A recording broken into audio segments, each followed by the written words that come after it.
right, good morning and welcome to another edition of Morning Cafe this bright Tuesday morning, the 12th of March 2024. My name is Fred Ndemuli.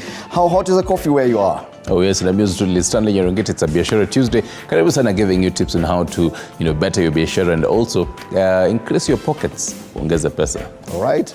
Straight on to the dailies, tuangalie mambo gani magazeti yanasema leo. Infidelity, murder and bizarre rant. That's the front page of the Standard. Big headline this morning. On the Daily Nation, license to kill. We'll be telling you all about the Boda Boda menace. Pikipiki za mauti. I think those are the only two headlines that agree. Nation and Taifa leo. On the staff theft is what they're asking. So the state of county revenues. And finally, People Daily, highways of death. And the dailies today do not agree on anything. All right. Yes. Let's take a look at the traffic. Speaking of highways, the highway of Thika Road are looking quite bumper to bumper as you get near the building that used to house Jubilee Party headquarters, as well as the whole Muranga Road as well. Looking quite red. Let me just zoom in into it and see which particular roads these are. So this is Fairview Road getting into Thika Road, as well as the Muranga Road in itself looking clear. So this is on your way to Pangani, looking quite clear there. No much traffic to really report on getting into that particular roundabout as well, getting into the CBD. So this as well, the Muthaiga Square also. That is how the roads are looking like. Let's see how the weather is in Nairobi. 17 degrees Celsius in the morning. Hopes to get as hot as 28 degrees Celsius this morning. Into the night, well, same as for this entire week. Temperatures as high as 29 to 28. That is the weather update for you. All right, even before we delve into the papers, there's something happening in Swaziland. Oh, yes. The land of King Mswati. Oh, yes. And you say it's called Eswatini. Eswatini. Now, the government there has been forced to come out and clarify because there was a letter, an alleged letter that came out early this week, and it went viral on social media, claiming that there was a shortage of men in Swaziland. Oh, yes. And that the kingdom had actually sent out invitations for all men to go there and marry as many wives as possible, and in exchange they'll be given houses and other property. Now, very many people are excited, including one standing Nyarungiti here. But the Eswatini government has I'd actually even bought, this, Atta, one of them. Yes. So the Kingdom of Eswatini has been forced to deny the reports that it's offering citizenship to men from some countries because of a shortage of men. And they say that's a fake letter. Oh, yes. And express concern about this claim. Yes. So mumeambiwa hiyo haiwezi. Oh, yes. Kama hali huko, kama utapata mke huko, sawa. Ukikosa, pia ni sawa. But you know what they say? Palipo na moshi. Palipo na moshi. Apakosi moto. Apakosi. So there could be something. There could be something that they're trying to really cover it up. So I have to. I bought all this, so I have to go and see. Actually. You're still excited. Oh yes. Bado kuna kitu pale. All right. Bado kuna kitu. Oh yes. Let's get into the papers now. Do we have the diary today? Oh yes. Kidogo maneno ya Eswatini imekuchanganya. Inichanganya kidogo. Into the diary this morning. Just to take a look at what to expect. First off, matters curbing illicit liquor. So today we do expect the Minister of Interior has invited all currently licensed manufacturers and distillers to a meeting today to discuss fresh vetting of their permits that were banned last week. So this follows a directive by Deputy President Rigathi Gachagua last week when he announced the government's measures against manufacture, distribution, sale and consumption of illicit liquor. From matters illicit liquor to matters avocado farming, which, by the way, we'll be discussing later on, the tail end of the show. So Deputy President Rigathi Gachagua will be meeting representatives of avocado farmers for comprehensive engagement on issues affecting the subsector. So according to the DP, Agriculture CS Mithika Linturi will be part of this meeting. We'll be telling you and giving you more updates later on. Matters courts today. The High Court is expected to give directions in a case challenging the Social Health Insurance Fund. Justice Alfred Maber, who will be presiding over the case filed by activist Enoch Aura, set the date following the empanelment of a three-judge bench to determine the case. From that into the next page. Still on matters courts, all the way in Kisii, rather Nyamira, where Kisii Governor Simba Arati, as well as the County Secretary Robert Umbasa, are expected to appear before the Environment and Lands Court sitting in Nyamira today over the Keroka boundary dispute. That, among others, is what is in our diary this morning. Let's get into the Today in History. And we do start with, rather go back all the way to 2021. And on such a day, armed men stormed a college in Nigeria where they opened fire and abducted more than 30 students. That is your history for you. Let's get into the papers now.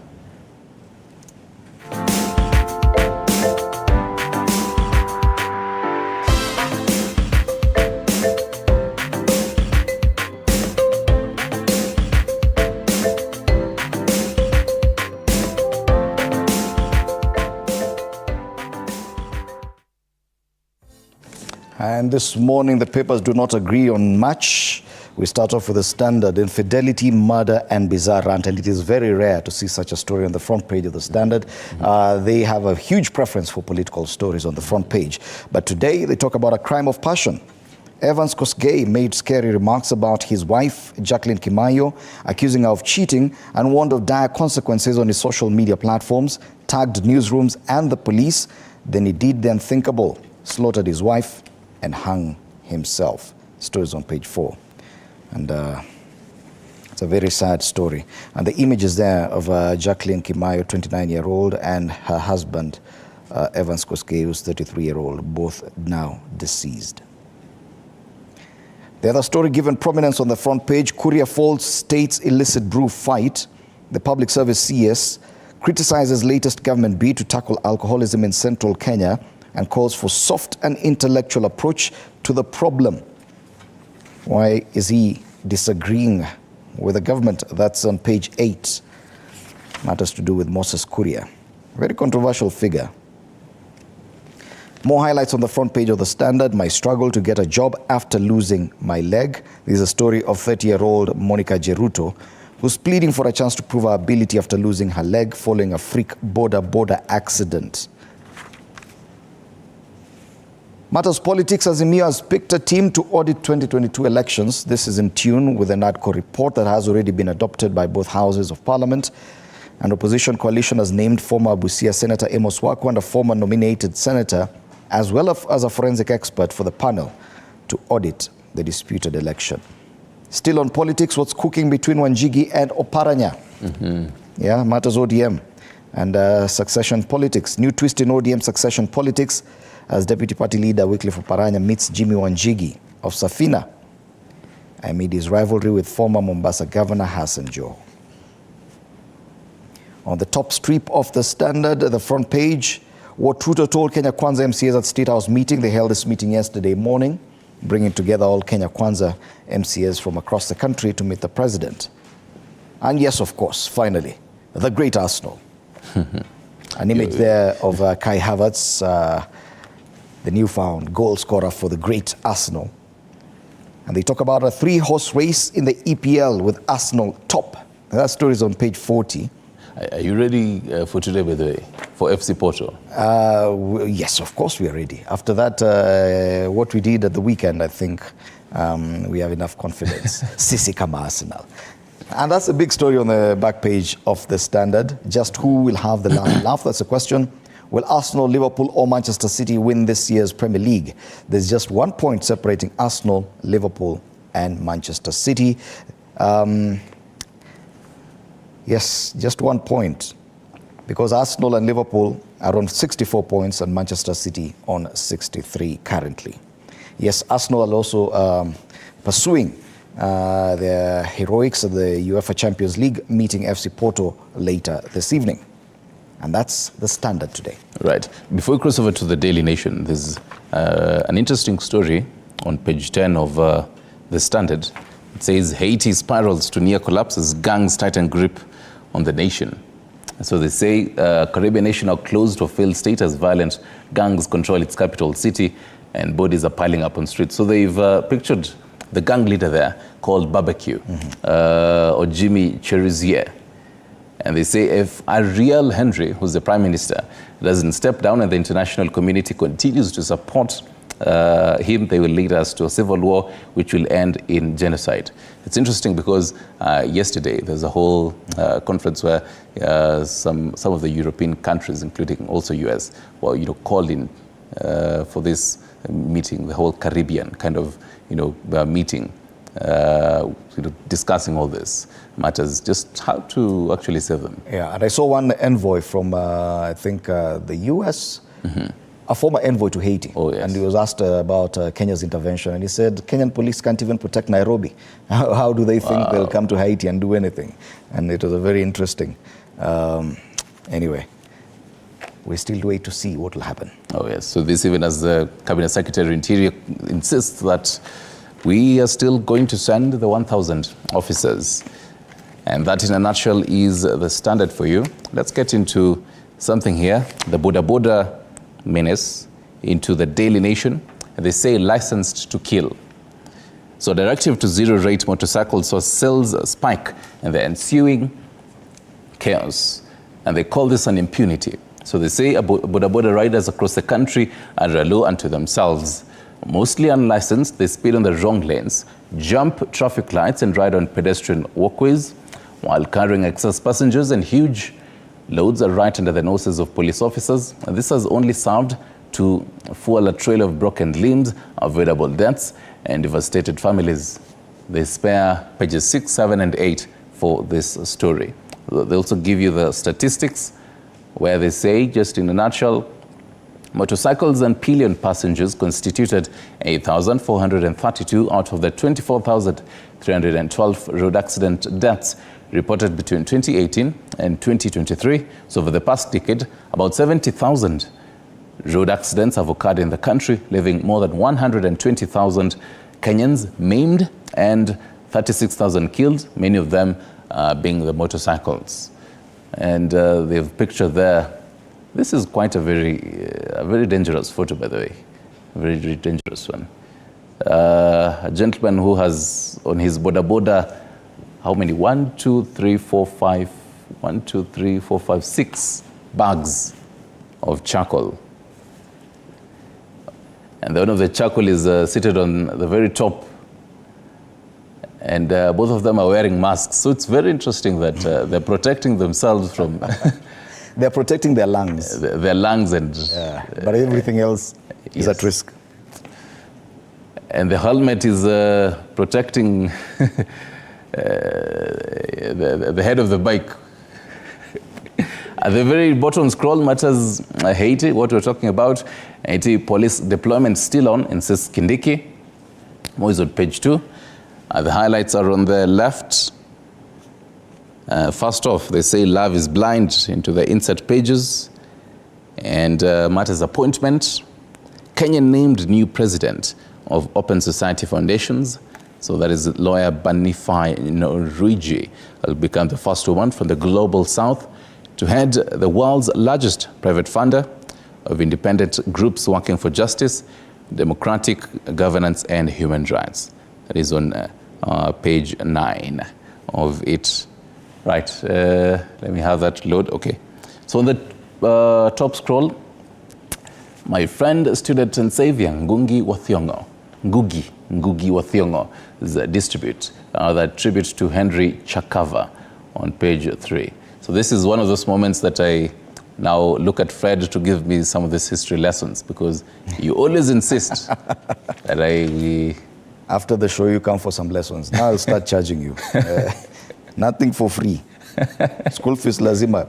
Government capitation is yet to reach the school head teacher. You're even noting that down? Oh, yes. How much you should... Income from school fees. And that, in a nutshell, is the front page of the Daily Nation. Let's take a look at the back page and see. So on the back page, rural hospitals set to reject NHIF cards amid claims row. Association of 400 hospitals in 43 counties plans to reject NHIF cards starting next month, which is April. And on the right, still on the back page, Hope for end to passports crisis as state allocates 3 billion cash shillings to speed up process. And finally, matters sports here. Once a thriving competition, the Kenya Premier League lost sponsors and prestige over time due to tinkering and meddling by officials. Oh yes, there was a time you'd hear Gor Mahia playing with Ingwe.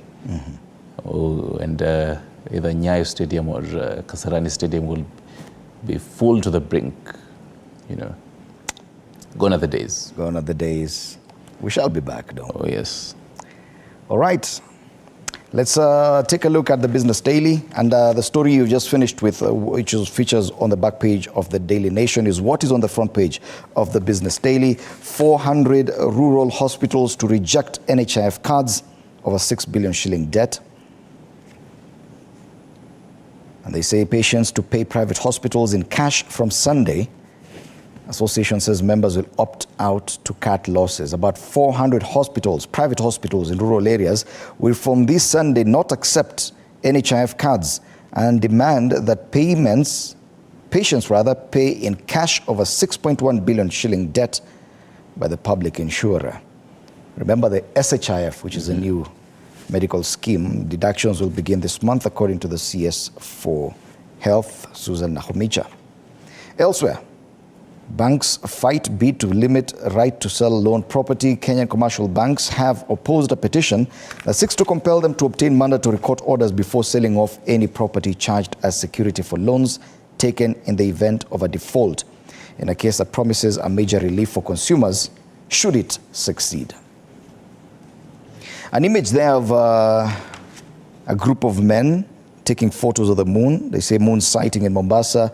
That's the Chief Qadi, Abdulrahim Hussein, joining Muslim faithful in moon sighting yesterday in Mombasa ahead of the holy month of Ramadan, which is already underway as we speak. Once again, Ramadan Kareem, Ramadan Mubarak to all our Muslim brothers and sisters. More highlights on the ticker on the front page of the Business Daily. How lack of assets register has set up counties for looting. Elsewhere, Kenya embroiled in a 12 billion shilling tax dispute with Kenya breweries. And new administrators named for Naivas family estate. The High Court has appointed Grace Wamboi and her brother David Kimani Mukuha as co-administrators of the estate of their late father and Naivas founder Peter Mukuha. That's the Business Daily today. From BD to PD, that's People Daily. And the top story is what Daily Nation as well as Taifa Leo going with, highways of death. So they say report reveals that roads in Nairobi which have recorded the highest number of deaths and injuries of boda riders and their pillion passengers. Fatality is blamed on refusal by operators and customers to wear helmet and poor enforcement of traffic rules on page 4. And just below it is a photo of a past accident on one of Kenya's roads. At the top scroll, Azimio picks the team for election audit. Picture there, Opio Ndai, Amos Wako, as well as Judith Pareno. And Muslims start Ramadan, holy month, to culminate in Eid al-Fitr celebrations. This is one of those times that you look for your Muslim friends and make sure that you're very close with them during the Eid al-Fitr, sababu utakula vizuri. Ni mapema sana kuanza kusikia njaa. On matters party politics, what Kenya Kwanza MCs want from Ruto. On page 6, this is after President William Ruto's meeting with the MCAs yesterday. And that is the People Daily for you. From People Daily to the Star? To the Star, they talk about something totally different, and it's a question: theft, sorry state of county revenues. That's a big headline on the front page of the Star. It says that nearly all counties have failed to hit their own source revenue collection target since 2013. They routinely blame treasury delays for financial woes and lack of development. And they've listed there a number of counties ranging from Nairobi, Narok, Nakuru, Kiambu, Mombasa, Nyeri, which have all of them tremendously failed to meet their targets on own source revenue. Other highlights on the front page of the Star: Kenya has joined rest of the world in getting fatter. They say the world is getting fatter and Kenyans have not been left behind. The World Health Organization says a new report released last week shows that in 2022, more than 1 billion people in the world are now living with obesity.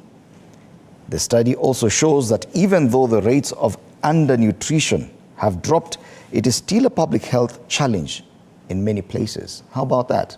Guys are getting fatter and fatter. Oh, yes. Even in Kenya. Oh, yes. Okay. Even with the economy. No wonder if you ride in any Uber nowadays, the shock absorbers are totally messed up. These have been carrying extra energy, extra weight. You may be carrying just one passenger, but if they were weighing about 60 kilograms last month, could be about 100 now.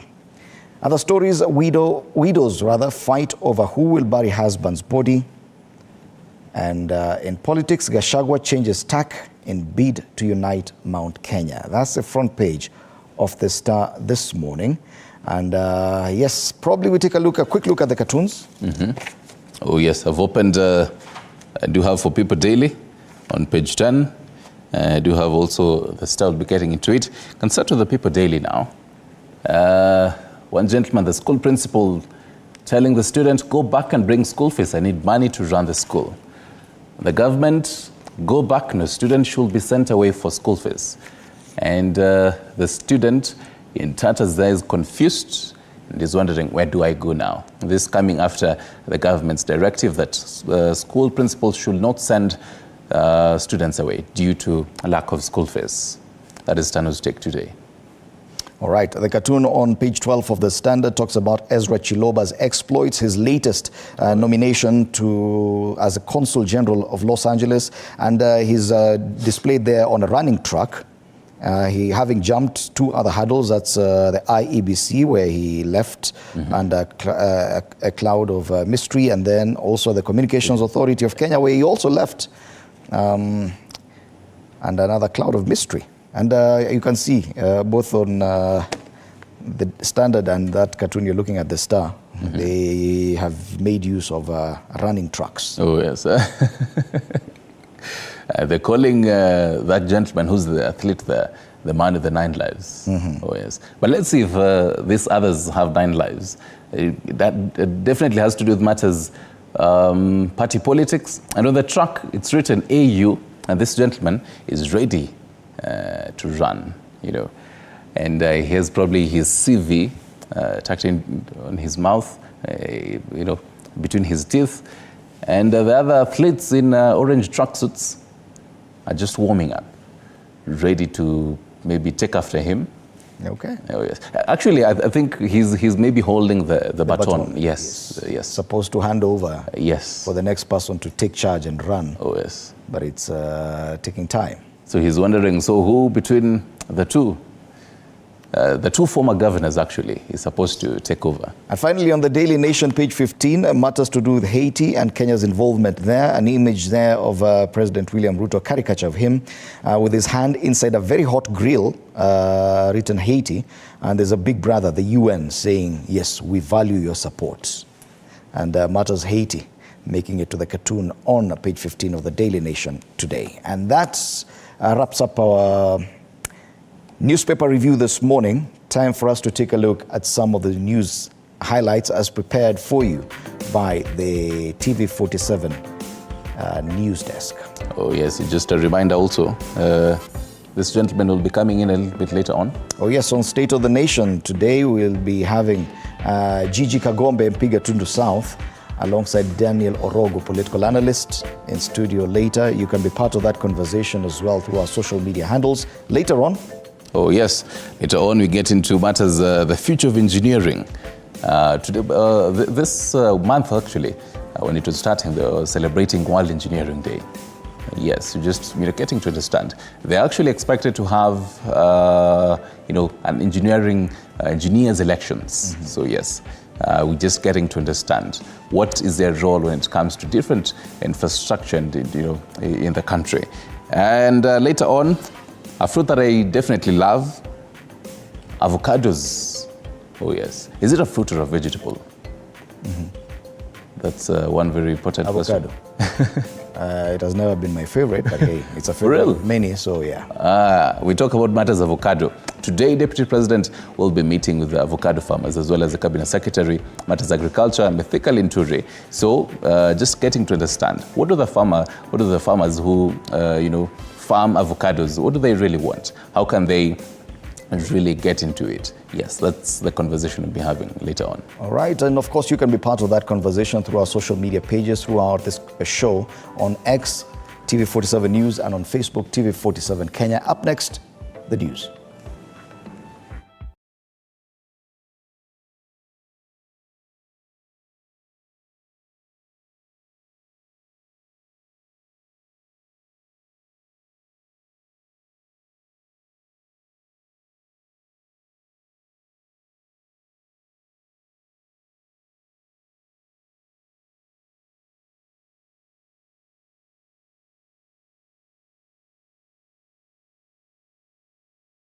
Done. Cooperatives and micro small enterprises, CS Simon Chelagui has advised farmers in Kisii region to take advantage of the recently allocated commodity fund to enhance coffee production. Now presiding over a fundraiser in aid of Igonga Catholic Church in Kisii South sub-county, Chelagui disclosed that the government allocated 7 billion cash shillings for coffee farmers in the country, and Kisii County received a large chunk of that fund. Chelagui also encouraged farmers to seriously revert to the dairy industry to benefit from the government's targeted 4.2 billion cash shillings to 10.2 billion cash shillings litres of milk program. Hapa Kisii nilikuwa juzi mwezi wa Januari kutangaza bei mpya ya kahawa. Ndio wakulima wa kahawa waanze kufaidika na kujivunia ukulima yao. Tulitangaza shilingi 80. Serikali ya William Ruto imetoa hazina ya shilingi bilioni 7. Na hapa Kisii nimesikia mzungumzaji mmoja chairman ya Commodities Fund. Hapa Kisii mumechukua shilingi milioni 36. Pale Nyamira wamechukua shilingi milioni 41. Wakulima wa Kisii, nataka mujitokezee. Hii pesa haibagui. Watu wa kule Mount Kenya, Rift Valley, Eastern Province wameshachanuka. Na mimi nawaomba, kahawa ni dola. Tukitaka kuinua utajiri na kupunguza ukora huko katika vijiji, tunataka kuweka pesa katika mifuko ya wananchi. Na hiyo pesa itapitia jasho yenu. Kahawa ni moja, maziwa ni lingine. Tunataka wakulima hapa Kisii, na mukiweka bidii tutajenga kiwanda ya maziwa hapa Kisii. Right, moving on, the media has been urged to use its power to promote values that will ensure the youth, Kenyans and the rest of Africa adopt vices that boost democracy, fight for corruption as well as promote free trade. Now, speaking during the final day of Students for Liberty Conference at Catholic University of East Africa here in Nairobi, experts asserted that one of the biggest problems facing the contemporary democracies is still striking the correct balance between freedom and restrictions. The conference brought together delegates from across Africa to discuss ways to which the continent can enhance borderless Africa through trade and democracy as part of the bold efforts to guarantee that they promote concepts that will encourage democracy across the continent. The conference last day also saw the launch of the Freedom African magazine. As a journalist, we really have a very important role in promoting human dignity and individual expression. So we need to use these tools. We also need to support those who have challenging stories that they want to be told. We are launching the Freedom African magazine, which focuses on promoting human dignity and individual freedom across the continent. And the magazine actually comprises of various pieces, that is opinion articles, poems, art, debate, and many other factors, many other writings in the magazine. So today we are very excited because this is a great achievement for African liberty. So economic theory says the tax design should follow certain principles. Here too, African governments get taxation policy design wrong. The effect of that is that it not only damages and causes efficiency losses in the economy, but it also creates business opportunities become even more difficult to execute. It drops entrepreneurs and households of the opportunity for businesses that they will conduct.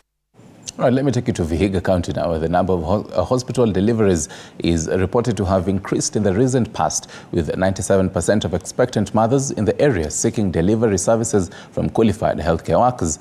Further, the Kenya Demographic and Health Survey reported of 2022 notes that 96% of children under the age of 2 years in the area have been fully vaccinated with a basic vaccine. According to the Vihiga County Reproductive Health Officer, Abigail Osendi, despite challenges in the health sector, the devolved unit in the partnership with other bodies such as the Access to Medicine platform are working to ensure that reproductive health services are easily accessible by expectant mothers in the area. Additionally, mothers are also educated on nutrition, a change in traditional gender roles, and the importance of full obedience to antenatal care.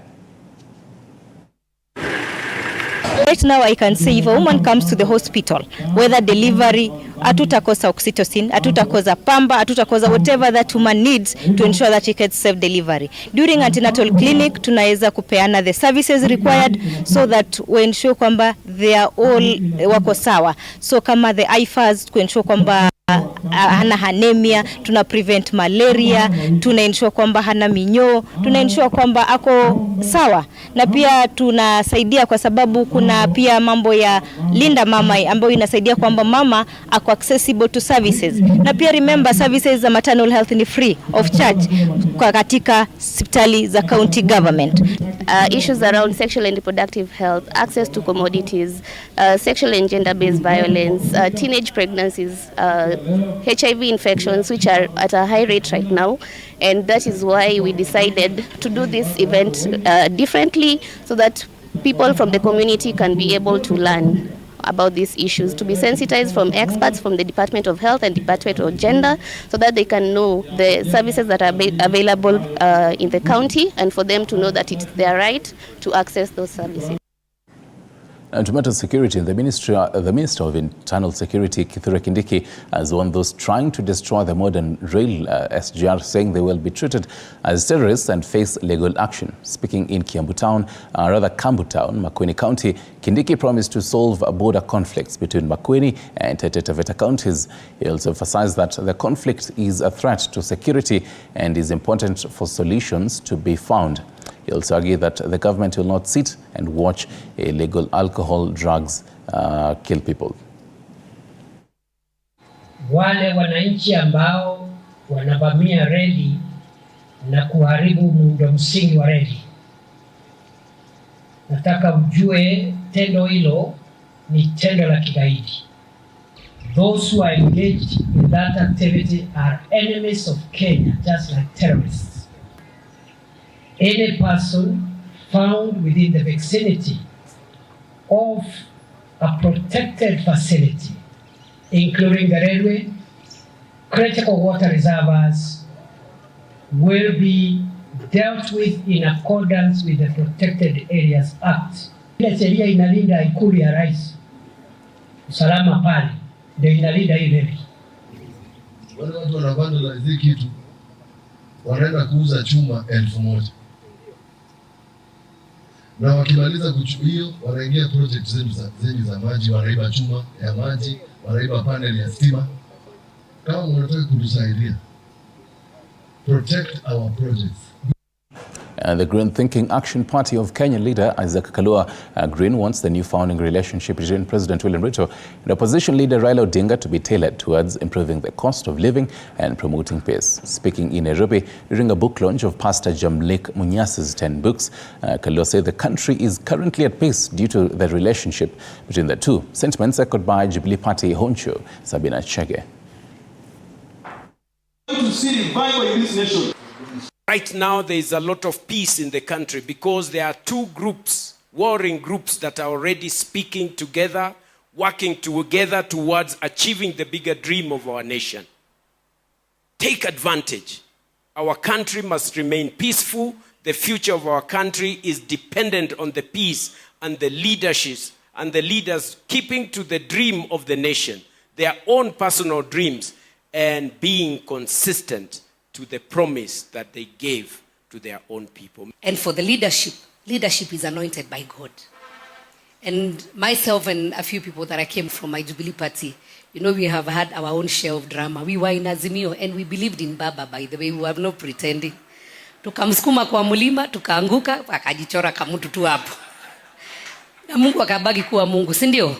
But what, you know, if you don't accept defeat, then what happens? Because even in class, what are we teaching our children? If we call ourselves on...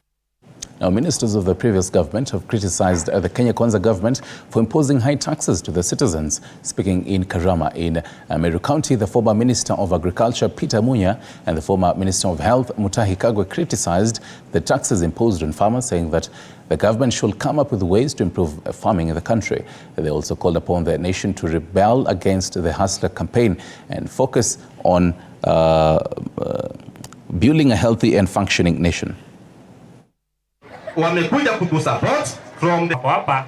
You cannot determine the value of farm produce because it's not yet processed or even weighed or even sold. So you cannot tax it. That's why it is the preserve of the county government and our constitution to tax farm produce. Now the national government imemaliza huko juu inateremka huko chini. Sasa hiyo ni bottom up ama ni up bottom? Let's get our priorities correct. Get your priorities right. There is no nation. Kenya hii yetu haiwezi kuendelea kama watoto wetu wanasoma na kalamu na watoto wa Uganda na Tanzania wanasoma kompyuta. Watashindana namna gani na watoto wengine? How will they learn?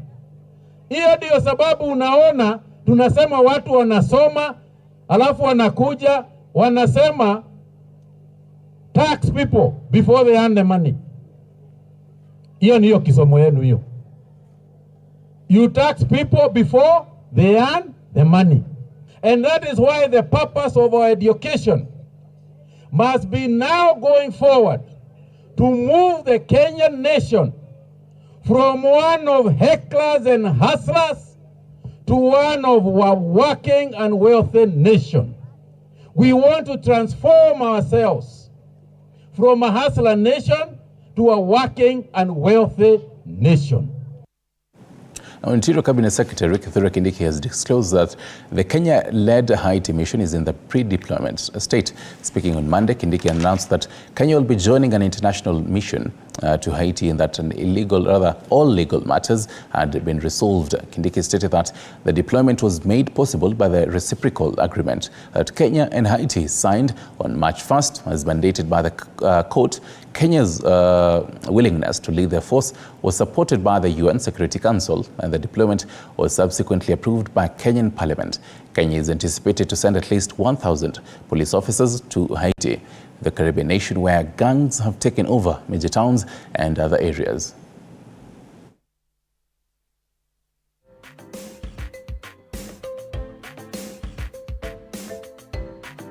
The status is as you know it. There was a small court matter. That small matter has been resolved because the court said we needed to have a reciprocal agreement with Haiti. That reciprocal agreement has already been signed about a week ago. So we are now in the pre-deployment stage. All the other programs are in place, including the status of forces agreement and the laws on detention, arrests, and other enforcement measures are now in place. The standard operation procedures are in place, and Kenyan police officers will be just part of the multinational security mission in Haiti. Kenya is the lead nation, but there are so many other countries that have pledged to contribute troops. And this came from the mandate of the United Nations Security Council. So it's part of our international obligations. The court matter has been addressed. Former Attorney General Amos Wako has been appointed to head a three-person team representing the Azimio la Umoja coalition in the 2022 presidential audit. The appointment was made just 3 days after President William Ruto and opposition leader Raila Odinga received the report from the National Dialogue Committee, or preferably NADCO. The opposition also appointed former nominated Senator Judith Pareno and forensic investigator Julius Njiriani to the 6-member panel as per the NADCO report. Kenya Kwanza and Azimio were expected to propose 3 members apiece for the committee tasked with scrutinizing the outcomes of the 2022 presidential election. The panel is expected to, among others, appoint a reputable firm or a consortium of firms to undertake the evaluation. President William Ruto has yet to make public the names of the nominees to the panel, which should be in place 21 days after the adoption of the NADCO report.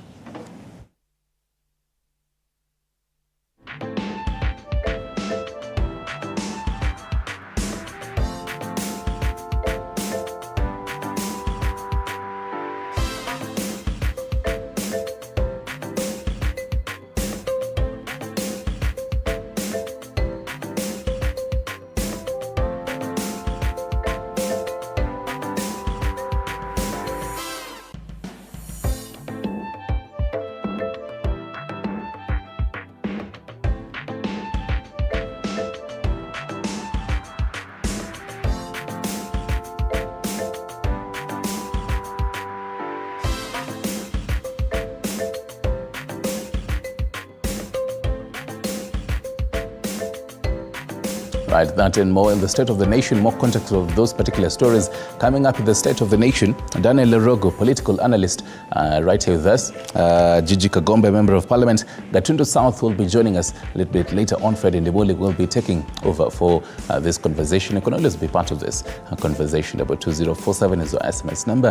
0795 045 864 is the number to call in live and to participate in this conversation. At TV47KE on Facebook, at TV47 News on X. My name is Ringita_ for Fred at Fred Ndimuli. See you in a bit.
All right, welcome back.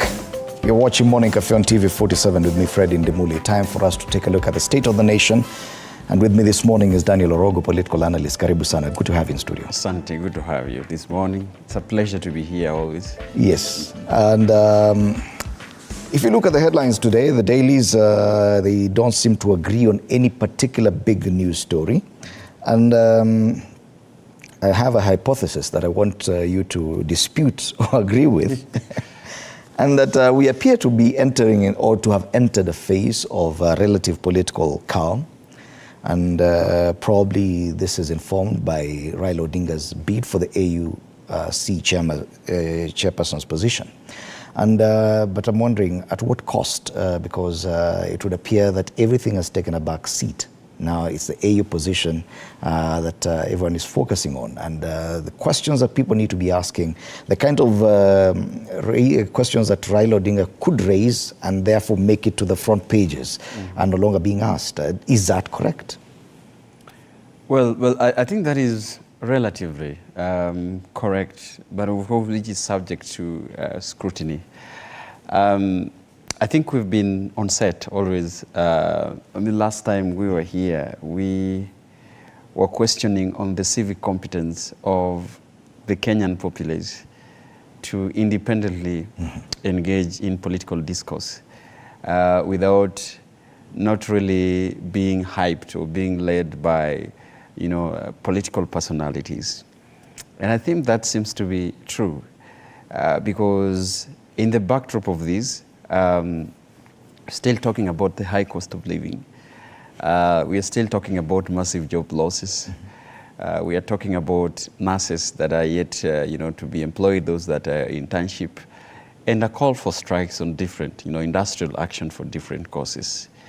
But it seems much of these things have always been overtaken by politics. And of course, as you have observed, in a sense that the country seems to be having a national, what do we agree, a collective, consciousness in terms of rallying behind the candidature of the Right Honorable Raila Odinga in his bid to become the chair of the AU. Should we call it a collective apathy, that we are less concerned about the things that should matter to us? If it was not Raila raising them, then no one will. Yeah, that's what I am pointing towards. That I think, to use a better term, Kenyans have become what is called freezed into, we are frozen because we find ourselves into a situation where our our conversation must always be, put into a national discourse by certain personalities in politics. If it's not their coalition leaders, if it's not, members of parliament, if it's not something that is rising out of the corridors of justice, then Kenyans are resigning behind and, watching their fate and waiting for political leaders to hype that cause. And apparently, the danger that we put ourselves in is that we have equated, alternative views and political views to an opposition leader.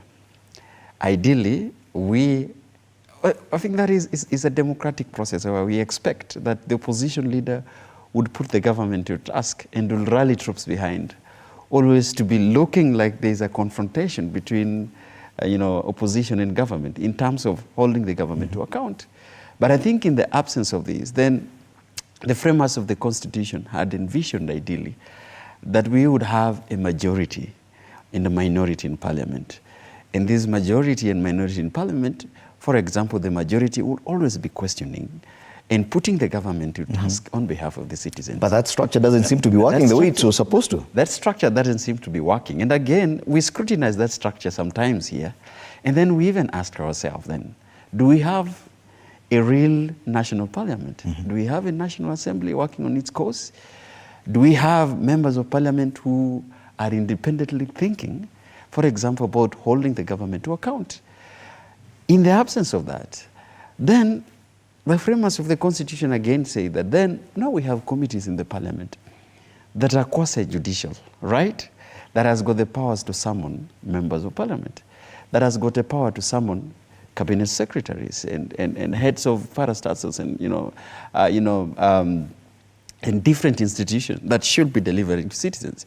But of course, we heard that even this has become a racketeering, money-making processes, that certain members of parliament, especially the heads of these committees, and people who are so powerful in these committees, are getting into a political enterprise, with people who they're supposed to be questioning. But we lost it there. But then the judiciary, all right? Then the Senate.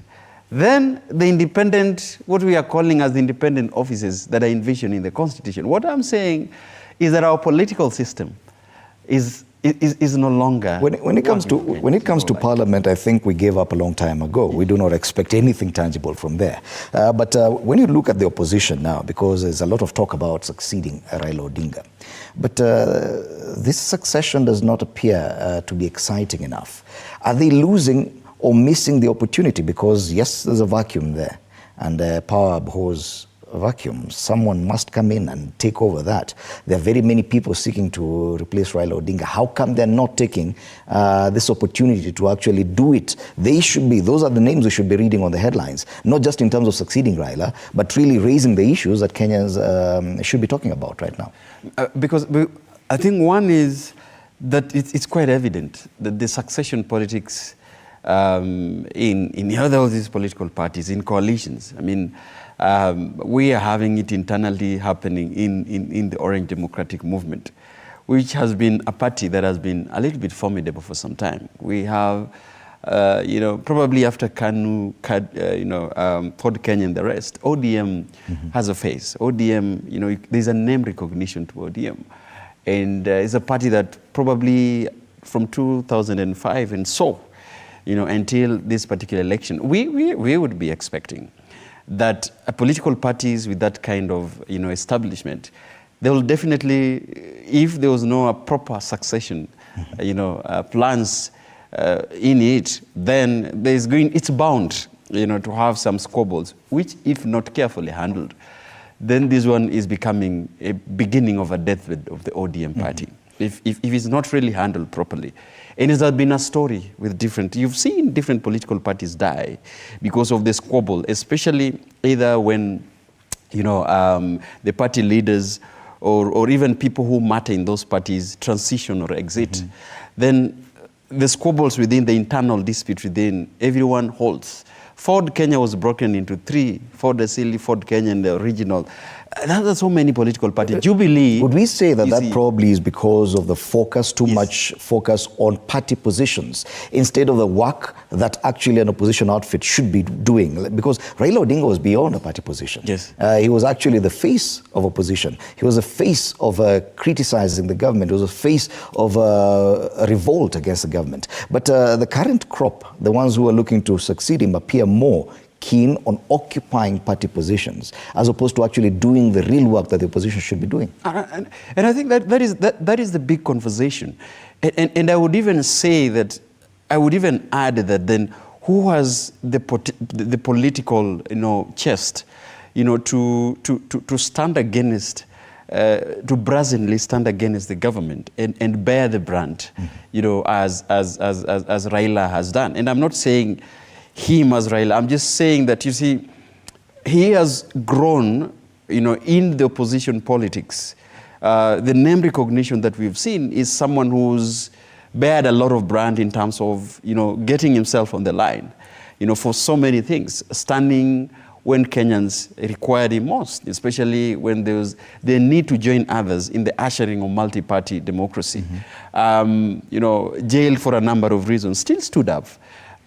So, Fred, what we are seeing, and a number of political pundits have put this, that do we have, my friend Ragalo was putting a lot of time, do we have people who are able, to go beyond talks and be seen to be doing the opposition work, but far from personalities, just trying to personalify this position?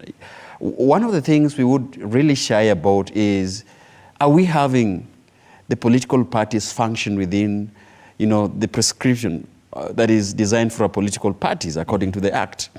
Because the political parties should be the vehicles to power, but that they should be the vehicles of democracy. That should be the outlook. In a sense that we would allow parties which are formed out of a constitutional, formation, to allow even the internal party democracy within itself. That is the growth of a party. That a party, for example, that is in the House, and you find yourself being elected in the House, then we would have people going beyond, party formations to represent Kenyans, because these are the containers of representation. Mm-hmm. These are the channels through which Kenyans are, apportioning responsibilities and apportioning duties in the representative institution like Parliament and like the one we have. So far than, looking at Raila as Raila, are we looking at political parties, for example, that are able to withstand the test of time if the political bigwigs are in a process of transition? Okay. That, for example, we are having 2 deputy party leaders who can competitively compete to replace Raila in a democratic way. To replace Raila or to occupy a certain position in the party? That's the question. Yeah. So I think those are kind of discourses. And it so happened, Fred, Jubilee disintegrated. You understand the same issues. Who then, between the functions of Jeremiah Kioni and the functions of Sabina Chege, that are able to have the face of the Jubilee Party? Okay. See, hold that thought there. Time for us to take a break. We'll be back on Morning Cafe to discuss more about our political situation and whether or not we're having the kind of conversations that we should be having. A look at the headlines, and today the Standard goes... It's interesting. They do not have politics, as they always do on the front page. And the Daily Nation talks about border borders, and I have an image there of someone riding on a motorbike while seated on sacks of charcoal. That is the state of our nation. Let's take a break now.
Cafe with me, Fred Indimuli. Continue looking at the state of the nation with the political analyst Daniel Orogo, and now joining the panel, Gigi Kagombe, MP Gatundu South. Good morning, karibu sana. We're just looking, just before the break, Bwana Kagombe, we're just looking at how different the headlines look this week and from the recent past and probably going forward. And we're asking ourselves, has the sort of discourse we've been having as a nation changed? And is this informed by Raila Odinga's bid for the AU? Because we appear to have gotten into a space of relative political calm, no stinging headlines. Now we're even talking about infidelity, murder, and bizarre rant. I'm not saying this is not a story for the front pages, but on the Standard, which has basically been talking about politics every single day, it's either Raila, Ruto, or something else. Now we're talking about Boda Bodas on the front page, murder on the front page. This is not what we are used to. And do you acknowledge that probably with Raila's bid, something has fundamentally changed in the kind of discourse we're having as a nation, the kind of discussions we're having? You know, it is unfortunate, and Fred, I will not stop saying it despite the fact that I'm on a platform that is a media platform. But I think we have, in the past, abdicated our duty as the media fraternity and made our concern purely commercial, and therefore we sell what it seems to be sensational and everything. And the media must be very careful not to play into the hands of politicians, because you see now there's no headlines, stinging headlines to give, because now people know that BAMBA and the president met in Kisozi in Uganda. So what we should have done from the get-go, I think this is now what journalism should be about, what we're seeing today. Because it is our responsibility to educate, it is a responsibility to entertain, it is our responsibility to give factual information. But I think somewhere along the way, we lost the plot as a media fraternity. And I say that as a media fraternity because I worked for the media. But I think, to be very honest, we lost the plot at some point. But it must be argued that probably it's because of the interest. The public was more interested in those kinds of stories. Hence, the media was simply attending to that need. Who makes decision in a media house? How many people are involved? How many people sit? How representative is that sitting? When the editorial committee sits, how representative of the people is it? You know, so a lot of time. And who is the media owner? The media owners have their own interest, and their interest is really not public interest. Because what happened is, the moment the media landed into the hands of a few individuals who had commercial interests, then, if you ask me, if I start a media house, sincerely speaking, you know, my interest is not the public. My interest is it's a business that I've kept. It's a business. Yes. And at the end of the day, then I have to look at what is going to give me money. And I think at that point, and I really don't blame the media as constituted, because as I tell you, I understand it's a business. So that is somewhere where we lost the plot a little bit. Do you see that changing now? Now we'll have more meaningful discussions. And I think, yes, and I think now I appreciate the kind of journalism we have. You know, the day before yesterday, I saw a newspaper, maybe this week, I don't remember, but I was in a certain media house, and one of the stories inside was a story hidden about malnutrition in some counties in the western area, Nyanza and some areas, and saying that malnutrition had been the leading cause of death for infants, you know. But the story on the top is about some other, you know, very political stories. So that we also have a responsibility to tell people about things that are of human interest, you know, disease, you know, how to feed ourselves, you know. We used to run columns in the papers about agriculture, about health, and those things have not been taken very seriously because they don't sell as much, you know. But that said, also being fair to the media, is that I think we, the politicians, and also we as a country, have also been very we've wanted to sensation and politics. You know, we've loved it and wanted to listen to it all the time. And at times, that's why you find that we get from an election cycle and immediately get into another. You see that changing with the exit of Raila Odinga? I think where the exit of Raila Odinga is really going to change the political landscape completely. There are people on his side who just need to know Baba and just need Baba to, be on your side and you're good. There are also people on our side whose platform has been a fight against Raila Odinga. And a lot of people, actually, Raila Odinga has created more careers on the other side than even on his side of politics. That's the truth. A lot of people have just survived or created a political life out of the fight against Raila. She just come out. I remember specifically one time when are you among them? When I remember. Are you suffering from that problem? I was about to ask finding yourself in a position where you have nothing to talk about. No. I haven't. I think I've chosen my battles well, and I've not been involved in that battle. But I remember one time, a presidential candidate, actually a sitting president and a deputy president saying, we will need this gentleman akuje tupigane na ule mtu wa kitendawili, and people voted because we needed someone to come and make noise against Baba, So the exit of Baba, and by the way, that is a supposed exit. Nobody is saying that if Baba goes to But we are already testing it. We're seeing the difference. You see? Yeah. But also nobody says that Baba going to AU doesn't mean that he'll come back. Baba has capacity to come back in 2027 and say, watu walinitupisha mbao kidogo, I am back, But what I say, and that is why personally I support the bid for Raila Odinga to go for the AU. First, because he is experienced in politics. I mean, he has been in this politics for 40, going to 50 years, So he knows his way around. He can navigate around the political scenario in Africa. And number two, he's Kenyan. And in as much as, even when you look on the social media platforms, we may attack each other because we are on different sides of the political divide. But when an external aggressor comes, even on Twitter or on X, you know what we do to them. We come back together. And we first deal with the... Daniel Orogo, you can actually see the difference in this gentleman seated before us today, in the way he's approaching politics, even the conversations he's approaching. Did you foresee this coming? When we were here with Kagombe sometimes, I think, I actually alluded this and to say, a time will come when we will need to sober up about our political space. And by that time, I think Mheshimiwa was like, you remember it was, and I remember it was a hidden conversation on demonstration. Remember that time around demonstration and people going on the streets. And we saw this. We say there will be a time when we will really need to sober up in this conversation about, how then would we embrace ideologies and politics. And for sure, I can see that Mheshimiwa now, there is a change of direction. There is a path that the politics has taken. And just like you've asked, I was going back to it. You asked a very, very important questions. And of course, Mheshimiwa has weighed in. You see, I always be for the view that the media sometimes set a pace for a national conversation on what is going on, and is by the fact that it's an institution that must guide, that must also hold to account in the political space.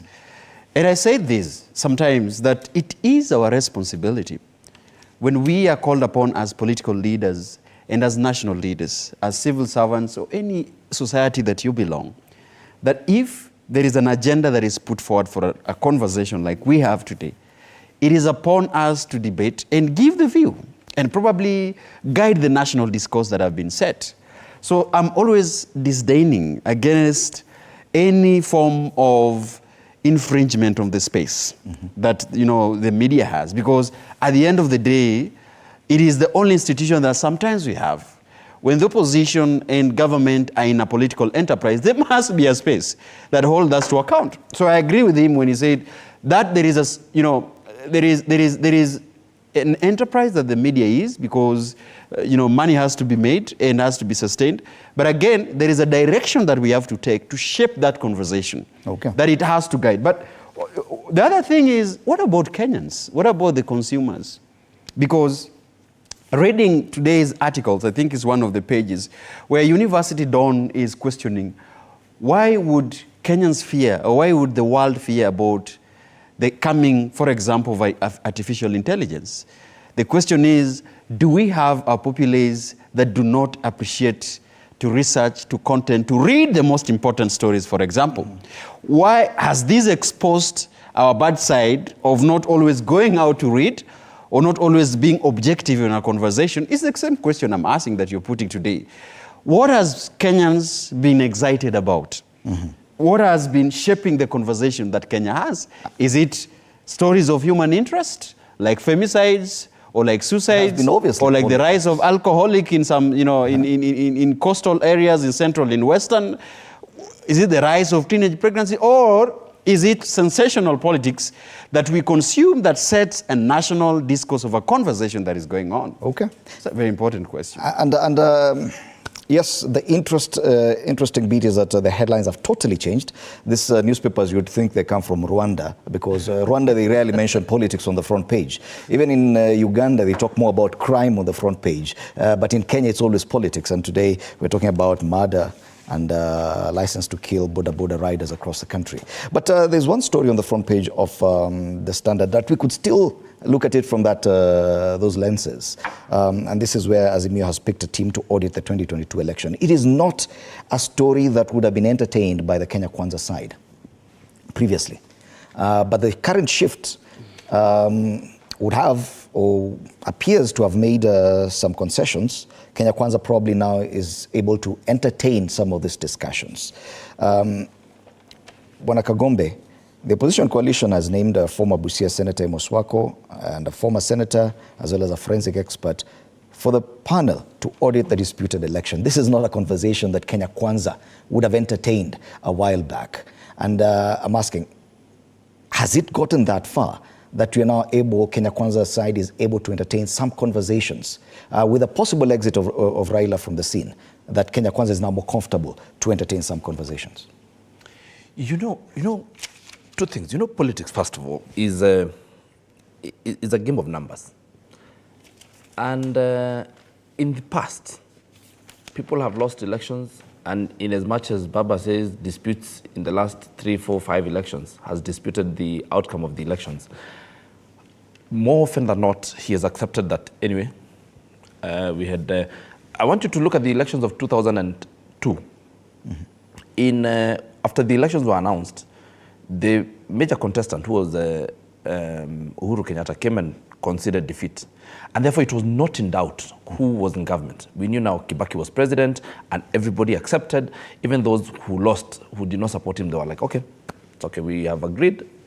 And people like us who were from Gatundu at that time in Kiambu, a lot of people supported Uhuru Kenyatta, for, you remember, in 2000. But we said, okay, he's accepted the defeat, and let's move on. We had a problem this time. The way the political scenario was, and the entire architecture was such that people did not actually take it that Ruto had become president. And there was some sort of, it was against the grain. His winning was against the grain completely. And because of the hype that had been put by the previous President Uhuru Kenyatta, then we had a lot of time accepting which government, who was in power. That's why you found Maandamano taking a very serious. If you look at the way Maandamano of last year happened, it was not a spontaneous reaction like it happened in 2007.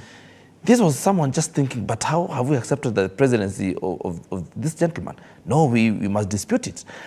And that's why you saw Maandamano stayed there. We had some 6 months gap, and then Maandamano started, because it had not settled in people's minds that now we have a new dispensation and everything. And when that happens, even the people who are in government, they tend to say, to assert, the government will tend to assert itself in probably a more, punitive way, and say, now, you guys chill, I'm the one who's here. But now, I think the political scenario is coming to a way where people now have respect and say, okay, even in parliament, you sit and you say, okay, you remember we had a dispute on who is the majority and who is the minority party. I think the case is still in court or something. But, now things have changed, and that gear has been removed. So we have a more cohesive way, because remember, Fred, and I've said this before on this platform, that at the end of the day, this country belongs to all of us. Whether you support Azimio, whether you support Kenya Kwanza, during elections, after elections and into the other elections. This country belongs to all of us, and this country must be protected by all of us from across the divide. And what is most important to protect this country is for our ability to feed ourselves, our ability to employ our people, and our ability to, grow and develop as a country. That is what is of the reason essence. I'm asking this question is because of the kind of conversations we have and we are entertaining. For example, that conversation about revisiting the previous election and auditing the election results or the electoral process is one that you did not entertain. A few months ago, you could not entertain from your perspective, but now we're having it. Now you appear open about it. But are these the kind of conversations we should be having? What kind of consequence do we expect at this time round when we go back to such a discussion? Is it something that's going to be tangible for Kenyans? You know, when NADCO was formed, I was against NADCO because I felt like Parliament, that we have some people outside Parliament who are trying to usurp the power of Parliament that has been donated by the Constitution. But again, I said, if that is what it takes to allow Kenyans to go to this town in Nairobi and work, then so be it. If it takes a conversation in Bomas to have calm, because at times we must follow the principle of the greater evil or the lesser evil. And what was lesser? Is it the constitutionality, or was it peace and calm in this country? And at times, is that the only necessity? And at times, if you remember, yes, that for me that was fundamental. I mean, if you remember when the late Saitoti said that there comes a time when the state or the nation is greater than an individual, it's the same thing. We said there comes a time when this country is greater than the win. Is greater than, this conversation of who won, how was the election and everything. But now, if what it takes for this country to move forward is for three people to sit as a follow-up to the NADCO conversation and say, okay, now let's audit the conversation. How better are we going to audit the conversation than we did during the Supreme Court case against IEBC? Hence my question. But if that is what it takes for the country to be peaceful and calm, then so be it. But Daniel, you look at it this way. We are now being forced as a country to engage in some conversations that appear more about ticking boxes. Not that they're going to be consequential, or are they even necessary for this nation at this time?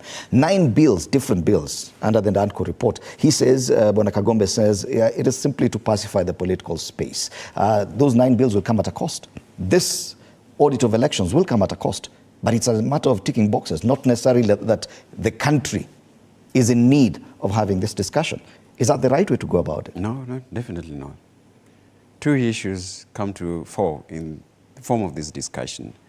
What is the end game of this particular suggestion?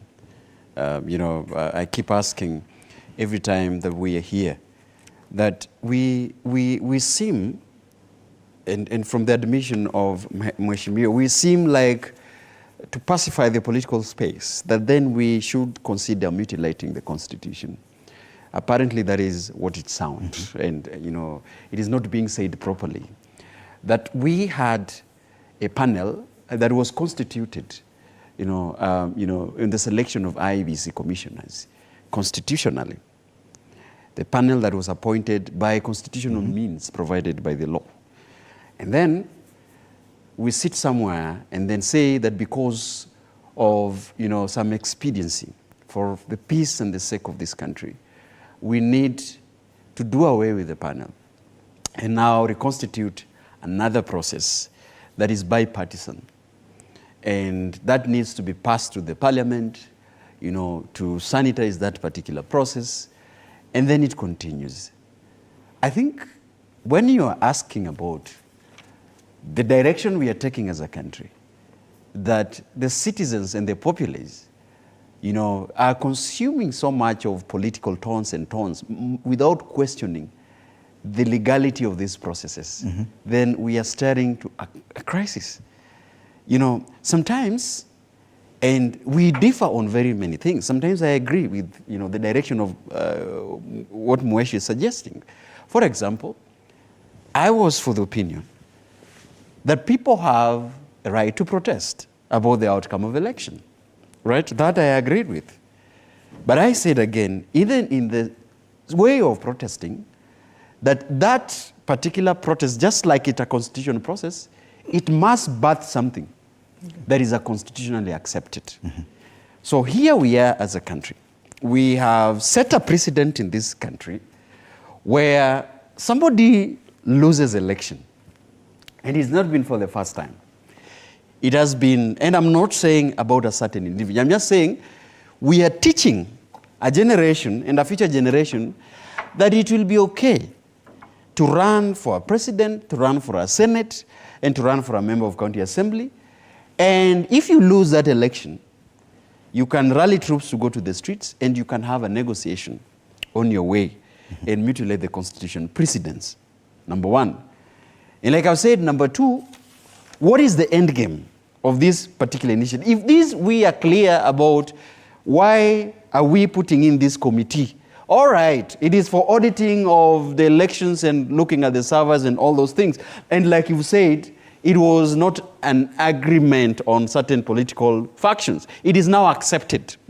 Something has changed that we are not being told as a citizen. We deserve the right to know. Yes. What changed? Because the Kenya Kwanza coalition was a stickler. Their statement, they stuck to the coalition. And remember the president, when he was inviting Right Honorable Raila Odinga for a dialogue into the end of conflicts, he was very clear that this invitation for a dialogue does not mean that in any way we are going to mutilate the constitution. Any form of conversation must be within the dictates of the constitution, but this is not. Now, as the National Assembly and the Senate as well, you're now considering 9 different bills under the NADCO umbrella that could result in amendment to the constitution. And it's a necessity of this discussion at this time. There are so many other things that we could be talking about, the cost of living and other things. But if you say the NADCO report and that whole process was simply to pacify the political space, how necessary is it for us to pursue this route of changing the constitution, including some considerations of extending the term of Senate from 5 to 7 years? Is it something that we should be considering right now, or are we missing the point altogether, just in the name of pacifying the political space? I actually think we are losing the point. But I also want to say that, you know, when everybody else in the globe is busy trying to create development, employment, and everything, we are stuck in division of the national cake. Nobody is interested in baking it. Nobody wants to talk about our problems with exports. That we have, you know, we have complete over-reliance on importation. You know, we are a net importer as a country. So I think we're losing the point. But which is worse? Lose the point politically or lose the point politically and economically? Because that is the option of malumbano in a country.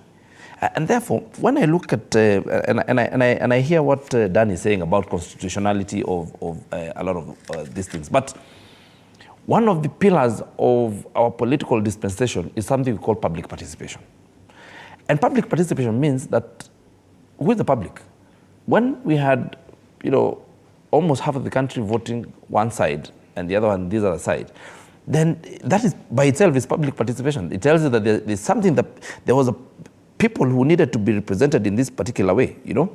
And if we are to be honest with ourselves and stop all those things, you know, at times in politics we have this thing of Kim Nado and telling you, oh, we won, so what are you going to do?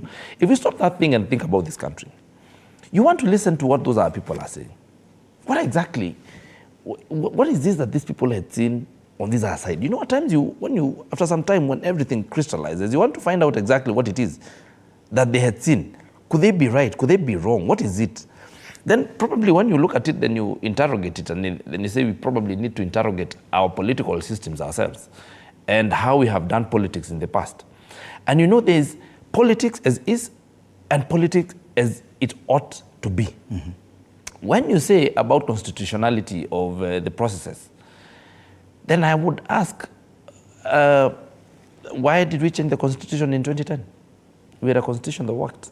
But we felt that as a people, we needed a new constitution. We needed to change a few things here and there. And people are dynamic, and constitutions are dynamic. Mm-hmm. So when we want to, supposing it's the media, is the media goes out and does public participation. Today here, Fred, you made calls and you said, what do you think about a certain thing? And every caller says that they think we should extend the tenure of senators. Whether it makes sense or it doesn't make sense, but every Kenyan wants to do that. What do you do? As a leader, what would you do?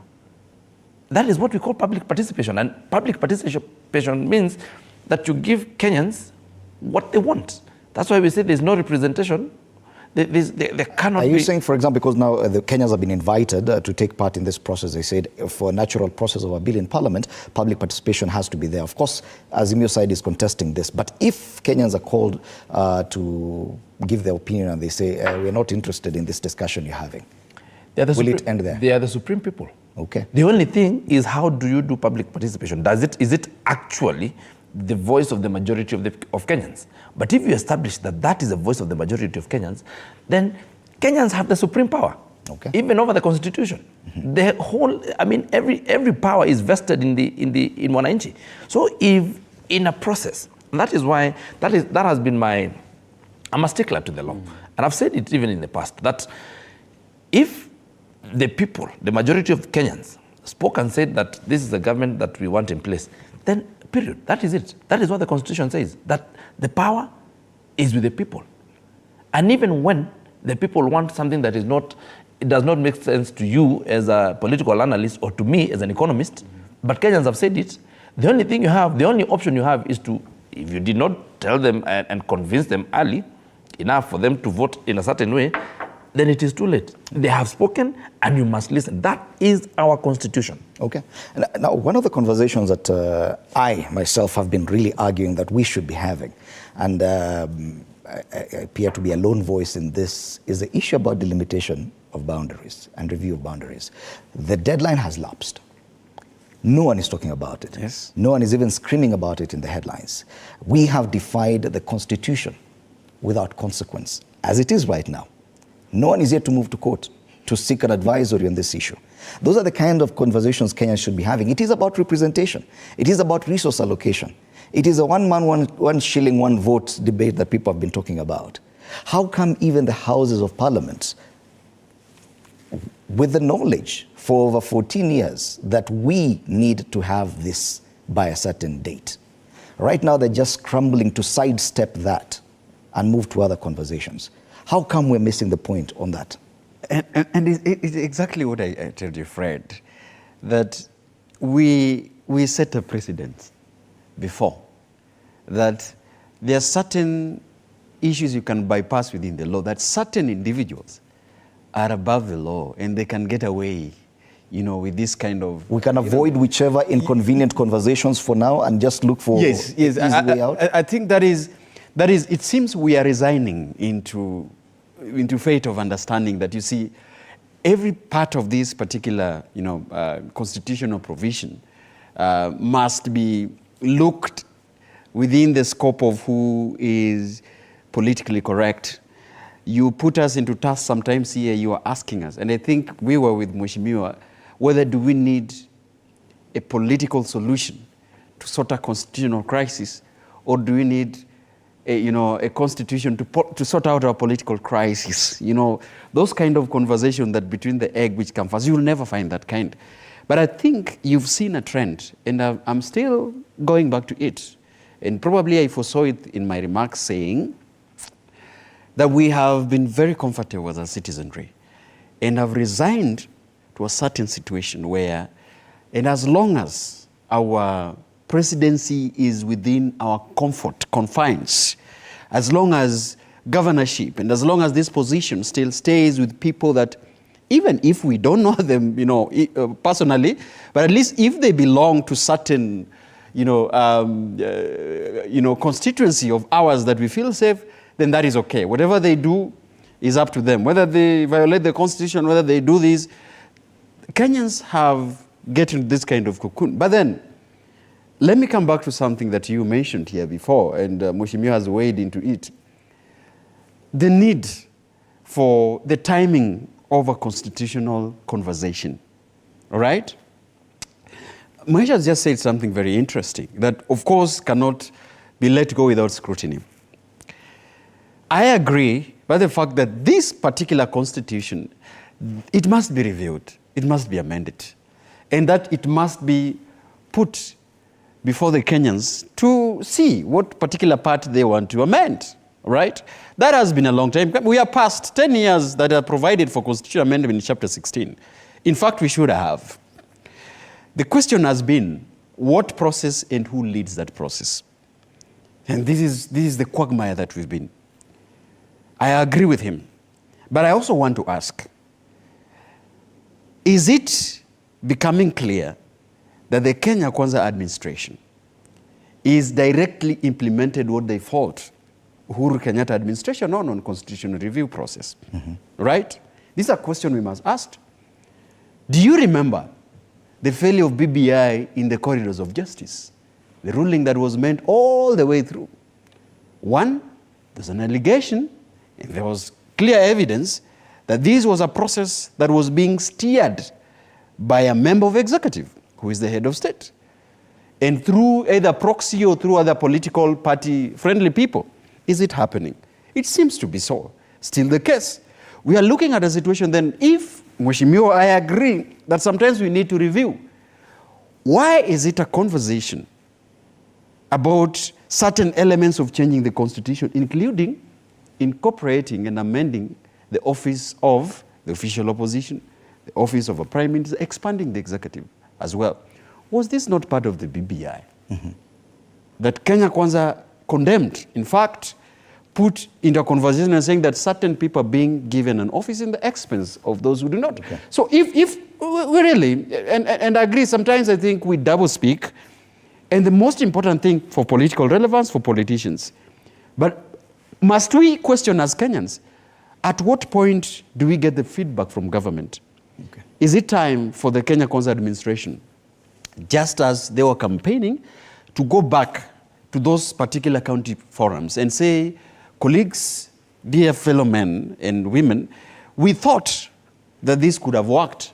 This has worked well and this has not worked. Okay. And we are coming back to the drawing board. Okay. Where else do we engage Kenyans with the feedback and public participation? But Kagombe, back to that issue of delimitation of boundaries, because it would appear we do not find it as important to have it. It is provided for by the Constitution, not an act of Parliament. And we've defied it.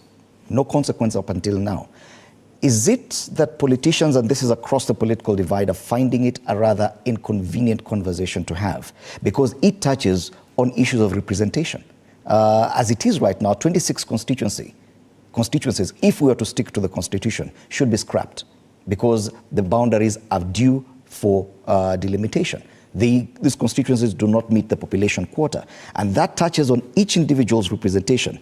You, especially in Mount Kenya region, there's been that argument that some constituencies, and I know some constituencies, especially in Kiambu County, have a higher population quota than others, meaning that even the resources, including CDF, to be shared across the residents of these constituencies is too little to go around.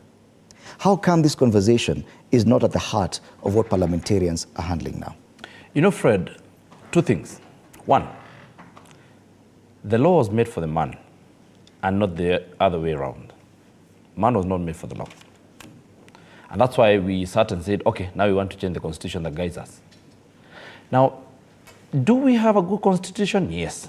Does it have some faults? Yes. Is that one of the faults, delimitation of boundaries? Yes, because let me just give you the lawmaking process. How did we come to the constitution 2010? Was Wanjiku aware of every little bit of detail in that constitution when we voted for it? No. That is a fact, including you and I. Mm-hmm. True. That is a fact. So the committee of experts that sat, if you look at it, and I've faulted the committee of experts for sitting, and the representation of that committee, for instance, did not have an economist who said, okay, you've put all these provisions, how do we finance them? And that is one of the faults that we find this government and this country running. And the bloated government that we have is to fulfill the constitution, you know? So now, we have a lot of things that are uncomfortable. And I'll tell you, if I sit in parliament and my constituency is at the verge of being scrapped by the constitution, do you think I'll be comfortable having that conversation? Do you think the people of Gatundu South will be comfortable with us to have that conversation? What do you think the people of those constituencies within Centrum, Morangas, that that face, how do you come and tell people now you're no longer a constituency? How do, you know, some of these things, it is easy to introduce, but it is very difficult to remove. How do you, let me ask you something, as a member of parliament, how do you go during issuance of bursary? You tell them this is the last bursary we are issuing, now from next year we shall not have a constituency, you will be going to Githongori to go and, how do you have that conversation? In as much as this law, you tell, and I want us to be candid and open with each other. Do you think as Kenya we are at the level we can tell people now we are scrapping this constituency? Let me tell you, we are waiting for IBC to be properly constituted now so that we can divorce Gatundu South and Gatundu North so that we have Chania constituency and Gatundu constituency. We have done public participation and everything. That just change of name has been a very sensitive issue. Is that why people are uncomfortable to have that conversation? That is a very uncomfortable conversation to have. I will not lie to you, I am not willing to have that conversation. I mean, so you'd rather defy the Constitution? No, I'm not defying the Constitution. We say it, you know, those are the things that we must be honest and candid enough to say, okay, there's some discomfort in this Constitution. And you know, let me tell you, we have had some very uncomfortable, and you know, we have been talking about the entire year. You people have led the conversation to talk about housing. Yeah? It is a constitutional requirement for the government to make sure that its citizenry is properly housed. The government comes, Azimio had talked about it, alluded to it, to do it if they got to power. Kenya Kwanza had done the same. We executed. You know how uncomfortable that story has been. You must choose your troubles. You decide how many troubles are you going to have in a day. I have a question for you. As you say, there are some issues that are uncomfortable in this constitution. One of them probably is delimitation of boundaries. The other one is the two-thirds gender rule. I was just about after 14 years, we're still not able to... Yes. Aren't we setting a precedent that, yes, there are some quite a few things that are uncomfortable. So if we find ourselves uncomfortable with the date of the election, and or the date of the swearing in of the president, then we can find a way, instead of going forth and amending the constitution to remove this discomfort, to sidestep it. The way we've sidestepped the two-thirds gender provision, and now we're sidestepping the delimitation and review of boundaries. The makers of this constitution had foreseen this. And that's what they said in Article 16, that they anticipated. They foresaw a situation where we might need to change some things because constitutions and laws are dynamic. We have changing world. I mean, how do you now, you know, even the way we communicate, the way we do things is now different. How we go to work, now people no longer need to go to, you know, work physically. You know, we have a lot of things that have shaped our lifestyles. And constitutions and laws need to be dynamic. So, the makers of the constitution had known that there will be a time when we need to change some of these things because they will be uncomfortable. Probably what we should be saying is, for instance, you remember we sat immediately after you came in at a PG, and the president alluded to a point where, do we now go and appoint another 26, I think 28 members of parliament to be women so that we achieve the two-thirds gender rule? How do we achieve it, you know? Some of these things are not clear. And what we're saying is, if you find that people have a tendency of using a certain route because it's shorter, formalize it, make a road. You know, if you find that people have been making a wrong turn at a road, make it, do a U-turn, make it safe for people to use. So it's the same thing. If the constitution has hitches that we feel are uncomfortable. And you're expressly saying the delimitation and review of boundaries as currently prescribed by the constitution is a hitch. It's uncomfortable. We should do away with it. It's uncomfortable. I will tell you that, and I will be, I say that straight to you, and I look at you in the face and tell you that is a very uncomfortable bit of legalese that we must think about. And we ask about, you know, and you see these things has been introduced. You know, when we introduced MCAs, and we said these are now the wards and this is how it's going to be represented. Can you imagine now saying that you want to do away with the MCAs? Can you imagine the backlash? People are used to it. People are used to that representation at that point. You know, we have seats like women. How do you come and say now we think it's not very effective, we remove it? It becomes very uncomfortable, you know?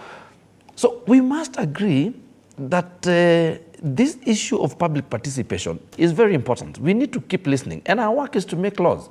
Why is it that we need a parliament every 5 years, notwithstanding that we have a constitution?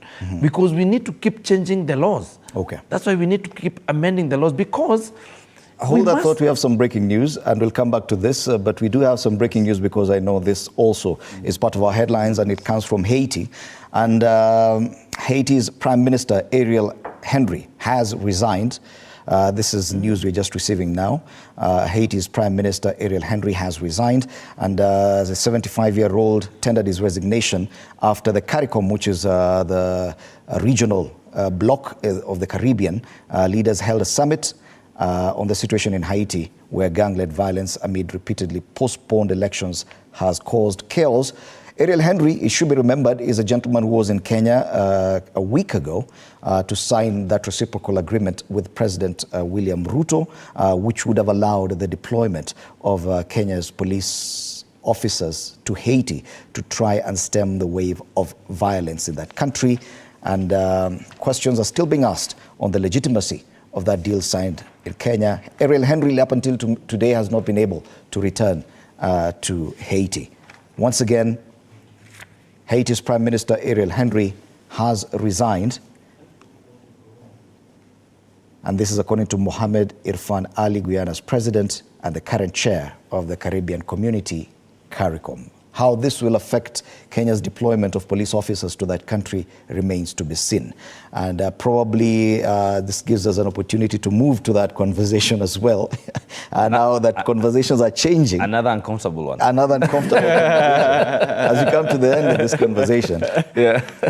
But Daniel, we've talked about Kenya's intended deployment of police officers to Haiti. Questions have been asked about the legitimacy of that reciprocal agreement, because that is what the court pointed out, that for this to happen, this is a hitch. We need a reciprocal agreement from a legitimate government in Haiti. Now, the gentleman who came, the Prime Minister, even after signing that deal, has not been able to land on Haitian soil, and now he has finally resigned. The legitimacy of this agreement that we now hold as Kenyans is in question. Well, I think that is also needs to be put into context again, because Prime Minister Ariel Henry signed, I think, on behalf of the government of Haiti. And it seems now that the government of Haiti, led by the interim Prime Minister, he was not even the elected Prime Minister, he's just interim, after Juvenile Moise was assassinated in 2021. So these one now put that whole agreement again, the question of its legitimacy and its existence, to a very, very new, point of conversation. I don't see. I think the government now of Kenya needs to consult, legally and internationally to know, what else would we proceed to do. But this was bound to happen.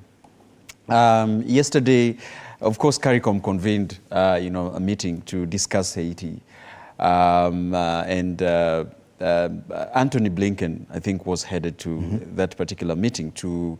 Yesterday, the statement that was coming out of the State Department was that he was going to discuss on the political situation of Haiti, and also to discuss on the multinational security support mission that Kenya is, expected to lead. And of course, the news channels also reported yesterday that, there was a call that was made to the President of the Republic of Kenya, basically just to assure his commitment and guarantee the support, that the support mission, 1,000 police officers that was going to, support Haiti, that particular agreement stays. And that is as of yesterday. We're talking about as of yesterday. So one uncomfortable conversation again is that the government of the Republic of Kenya has to go back to the drawing board and review if this kind of initiative is still existing, because now is not legitimate. The administration has resigned. Yes. The custodians of that kind of agreement is no longer existing. So the way forward is, one, to compel the United Nations now, to send a support mission there? Because in fact, we ought not to have. Another uncomfortable conversation. We ought not to have to send our security there. Bwana Kagombe, it's also on the front page of the Daily Nation today. Yesterday, CS for Interior, Kithure Kindiki, pointed out that the mission or that police deployment mission is still on, and he based it on the fact that they've now that agreement, that finally whatever the court had pointed out had been remedied by that signing of that agreement between President William Ruto and Ariel Henry, the Prime Minister of Haiti, who has now resigned. And so questions of legitimacy of that agreement will arise. From a perspective as a member of the National Assembly, do you think it would be right to proceed with this deployment without resolving the issue of legitimacy of this agreement? One, we have a responsibility as a country to be good citizens of the world. And we have a responsibility as a country. I mean, you remember in 2007, we are on the verge of breaking and heading to the route of Haiti. Only that Kenyans are a little more resilient. And did we have a government in 2008? Yes. Was it disputed? Yes. Was its decisions binding? Yes. All right? If pen was put to paper by President Kibaki in the interim period where we had issues, it was a binding decision because governments exist in perpetuity. But at no point did that president leave or resign. No, you see, that is after the fact. He could have resigned, he could have people resign, people die, people are toppled. I mean that the decision that was made at that time when they were in office was not binding. If you sign a treaty with another country, you cannot say that the government that existed at that time was not legitimate. I mean, we have situations even in our constitution when we had the article, when we had the single party governance. We got into agreements that we must respect. We got into the Nusumkata government, for instance, that people felt was not very constitutional. But everybody said, we were not in government. You remember the situation that we found ourselves in. You cannot say that now what was signed or what was entered into by this government is not constitutional, is not binding. It is binding. But the consequences of being... And this story has also been politicized a lot, and politicized by the people who think differently. Because if you ask the people who are to be deployed, the police who are actually going to go, because everybody has every reason, the police officers are scampering for positions to go to Haiti. The court has addressed itself, said, please have a reciprocal agreement with this government, do ABCD. It has been addressed. And we have a responsibility to be a good citizen. That's why we belong to institutions like the AU, the UN, and we are proper citizens of you don't see questions being raised about now the fact that this Prime Minister, after signing this deal, he was outside his country, was not able to go back, and he has resigned while still outside Haitian soil. Don't you think that questions will be asked internally in Kenya on the legitimacy of that agreement? They will be asked, but I really do not see the issue of legality of Adriel having represented Haiti last week before his resignation. Every action... Wait, he wasn't toppled. He resigned. Mm-hmm. You cannot resign from a position that is illegal. Mm-hmm. You cannot resign from an illegitimate position. So he wasn't toppled. He resigned. So it means that even his resignation is legal. You get? Mm-hmm. So every action before then is also legal, it's binding. Mm-hmm. It's a conversation that we will have, but if you ask me, the fact that he resigned, and I don't know his systems. If it were in this country, maybe you would resign to the Attorney General. But is it morally right to approach it that way? That you clearly, there are questions of legitimacy even during that time that this deal was signed? It is. It is a very big question of legitimacy. Let us understand that Prime Minister Ariel Sharon stepped in. There was no election that was done after the death of the former heads of Haiti. Juvenal Moise was assassinated. someone stepped in. It was not an election. And one of the conversations that we've had throughout, even before, he was still, the interim prime minister, what delayed this kind of a conversation was whether he was the legitimate prime minister. There had been question even about that. His legitimacy as the prime minister. Now, by the fact that we could have said that if he was toppled, then that could be compromisable because a government that is toppled. But this particular gentleman has penned down and have said that I am no longer. I am no longer the prime minister of this country. But I also feel that he's been pressed upon to resign because of the particular situation. And let you know that we are majorly concerned because of this situation, that the prime minister, ever since he was here, I think last week on Sunday, he has not stepped foot on his country. I mean, they denied him opportunity to learn. You seem to agree that probably whatever he signed because he had not yet resigned could still be legitimate? I don't think, depending on, because I also agree with the issue in Kenya is simply about the legitimacy of the whole deployment. Yes, because for me, our intentions are good. Yes, that's what I'm saying. The intention could be good because one, he was still an purported prime minister that did not have legitimacy in his own country, even when he was still a prime minister. Now this complicates the fact that he has resigned. All in all, this particular government, and I have been saying this all over through legally, that we as good citizens of the world, as Mheshimiwa is saying, we do not have any regional, we are not even in the CARICOM as members. All right? We are not members of CARICOM. Because of time, I'll give you a minute each for final words. Bwana Kagombe. Thank you very much, Fred. And what I would want to say is, when all is said and done, we have a country to run. We have a future. We have a generation to take care of. And all politics, at all times, must be people-centric. Whenever we engage in politics, opposition, malumbano, everything, we must always, at the heart of everything, there must be mwananchi. We must always remember that we have unemployed youth out there. We must always remember that we have a food crisis facing us out there. We must always remember that we have a balance of payment that is skewed against us out there. We must always remember that we have a country to run. And what I would call upon the people of my generation is to actually take up this country and be more patriotic than we have been in the past. Be more patriotic, think about this country, and think where we would have been if our forefathers were not as patriotic as they were. And therefore, I call upon everybody on every side of the divide of this country, whatever position you think from, we must stop being selfish and we must think of this country as a unit and be patriotic. That is my call. Daniel, final word? I think the prize we have is to, as citizens, is to have the internal vigilance. And I agree that one of our major stake is to participate on the national affairs of this particular, this country.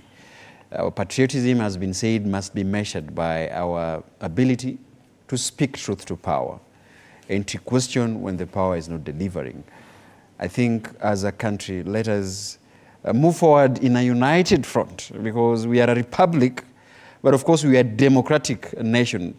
So let us urge our citizens that we need to be more proactive as a result of being, reactive to issues. So with that, I think Ramadan has just begun. So it's important just to wish, our, Muslim brothers and sisters a happy Ramadan period as they begin their fasting period. Thank you so much, Daniel Orogo, political analyst, and Gigi Kagombe, MP Gatundu South, our panelists this morning as we take a look at the state of the nation. The latest we're getting is that Haiti's Prime Minister Ariel Henry has resigned, and this is according to Mohamed Irfan Ali, Guyana's president and the current chair of the Caribbean Community, CARICOM. The 74-year-old Henry tendered his resignation after CARICOM leaders held an emergency summit on the situation in Haiti, where gang-led violence amid repeatedly postponed elections has caused chaos. Straight to editorial comment this morning. Now, the looming strike by doctors nationwide over the government's failure to employ intern teachers is a dire situation that cannot be ignored. With less than 24 hours until the strike commences, the potential consequences are grave, as it will severely affect medical services in public hospitals. Now, this is not the first time such industrial action has been threatened. And history has shown us the devastating impact it can have on patients, sometimes even resulting in loss of life. It is deeply concerning that despite the impending strike, the response from government officials, particularly those in the Ministry of Health, has been half-hearted at best. Instead of prioritizing the pressing issue of posting medical interns, focus has been on implementing new tax measures to fund the SHIF medical insurance scheme. While health financing is undoubtedly crucial, it should not come at the expense of addressing immediate challenges that threaten the lives of Kenyan citizens. The demands put forth by the doctors are not unreasonable. They are simply advocating for adequate staffing to ensure that medical services reach every corner of the country. Medical interns play a vital role in supplementing the already stretched healthcare workforce, and their absence only exacerbates an already dire situation. It is imperative that the government, particularly the Cabinet Secretary for Health, Susan Nahomicha, takes swift and decisive action to engage in meaningful negotiations with the doctors. Lives are at stake, and the government cannot afford